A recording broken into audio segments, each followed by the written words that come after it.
जो व्यक्ति बहुत ज्यादा गरीब हो, बहुत कंगाल हो, लक्ष्मी नहीं आ रही हो, बहुत तकलीफ में हो, कर्जा बहुत ज्यादा हो, उसको कुछ नहीं करना। सोमवार की सोमवार शाम के समय बेलपत्री के पेड़ के नीचे थोड़ी सी शक्कर या गुड़ डालकर एक दिया रखकर घी की बत्ती लगाकर जलाकर आ जाओ, अपने आप कर्जा चूकना चालू हो जाता है, कर्जा नहीं रहेगा। उसी तरह बेलपत्री के पेड़ के नीचे सोमवार की सोमवार शाम के समय दिया लगाने पर हमारे घर में कितना भी कर्जा हो सब चुक जाए। क्यों?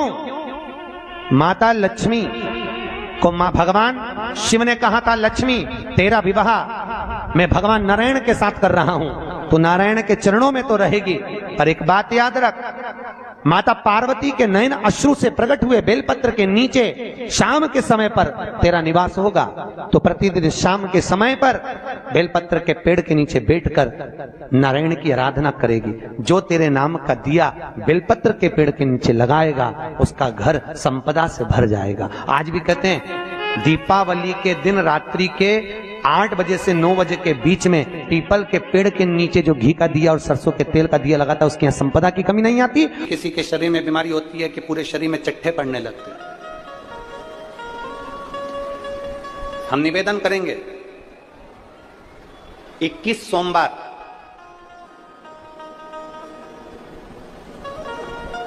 5 बेलपत्र कमल बनाइए। बेलपत्र कमल बनाना हमने पहले भी आप लोगों को कथा में सिखाया।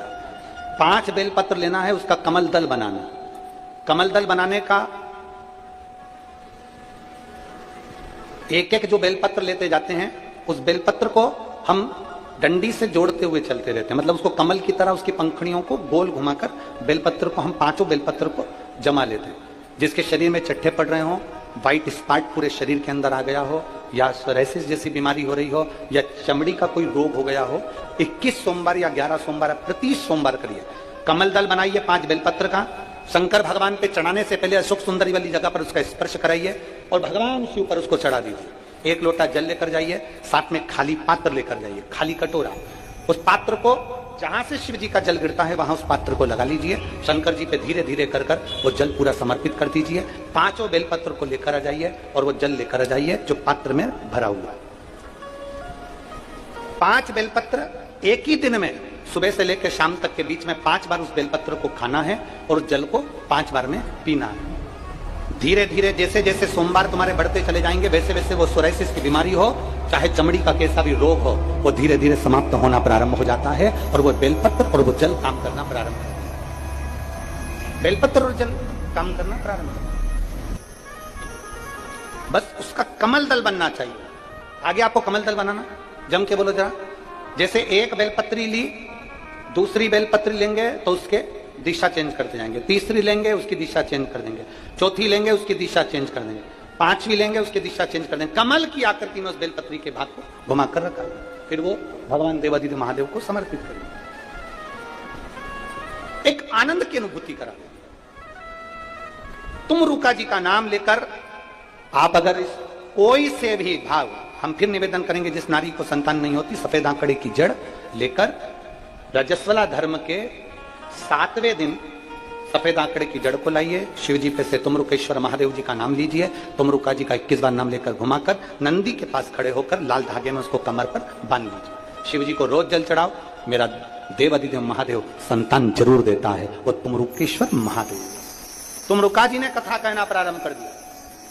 महीने के किसी भी एक सोमवार को हम ये नहीं कहेंगे कि तुम सोमवार 5 पढ़ रहे हैं तो 5 को करो, 4 पढ़ रहे हैं तो 4 को करो, 3 पढ़ रहे हैं तो 3 को करो। तुम तो महीने का एक सोमवार का नियम बना। और मेरी जीजियों से, मेरी बेटियों से जो विदेश में रह रही हैं, जो कहीं बाहर रह रही हैं, कहीं बड़े शहर में रह रही हैं, जो रोज मंदिर नहीं जा सकते, हर किसी महीने के एक सोमवार को भी ये नियम निर्धारण कर सकते, तो उनसे कहेंगे कि 3 महीने में एक सोमवार का नियम बना लो। 3 महीने में नहीं बना सकते तो 6 महीने में एक सोमवार का नियम बना लो, और 6 महीने में नहीं बना सकते तो 1 साल में एक सोमवार का ऐसा नियम बना लो कि मैं साल का एक सोमवार ऐसा रहूंगी कि सुबह सोमवार के दिन मंदिर में जाकर जल चढ़ाऊंगी, दोपहर में जाकर बाबा को एक अक्षत का दाना रखकर, अक्षत का मतलब है कि बाबा मेरी दिनों दिन उन्नति करना, बेलपत्री के वृक्ष के नीचे जो अक्षत रखा जाता है वो उन्नति के लिए रखा जाता है। शंकर के शिवलिंग पर जो अक्षत रखा जाता है वो रोग मुक्ति के लिए रखा जाता है। अशोक सुंदरी पर जो अक्षत रखा जाता है वो संतान प्राप्ति के लिए रखा जाता है। षडानंद कार्तिकेय की ओर जो अक्षत रखा जाता है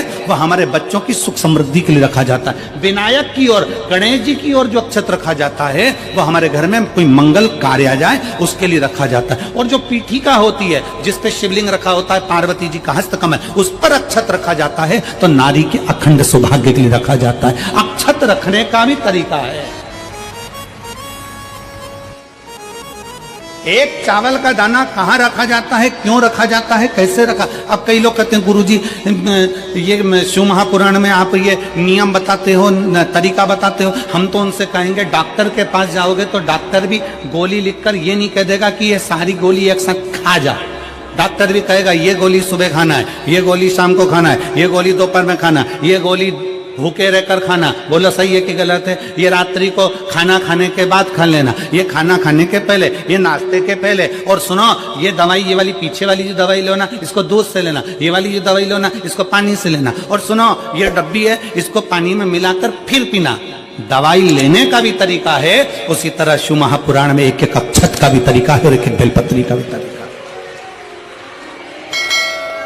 अब मान लो कई लोग कहते हैं गुरुजी आप ये तरीका बताते हो शिव पुराण के माध्यम से, कई लोगों के मन में संशय जागता है। तो अगर हम एक साथ चावल चढ़ा दे तो उसका क्या तरीका है। तो हमारा निवेदन है डॉक्टर जो दवाई ले एक ही बार में निपटा जाए, एक ही बार में खा ले। दवाई एक बार में पूरी खा गए असर नहीं करेगी, इसमें डॉक्टर का कोई दोष नहीं है। उसने तो बताया था ऐसे लेना ऐसे लेना। और तुमने मैं डॉक्टर साहब ने पूछा दवाई पूरी ली, शाम की दवाई भूल गई थी, सवेरे की दवाई भूल गई थी, ये दवाई भूल गई थी। डॉक्टर कहेगा हमने तो नियम बताया था, तुमने नहीं खाई तो असर कहां से करेगी।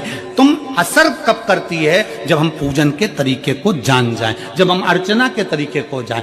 आप साल भर का एक सोमवार निकाल लो, 6 महीने का एक सोमवार निकाल लो, 3 महीने का एक सोमवार निकाल लो, महीने का एक सोमवार निकाल लो, अपने से दिल में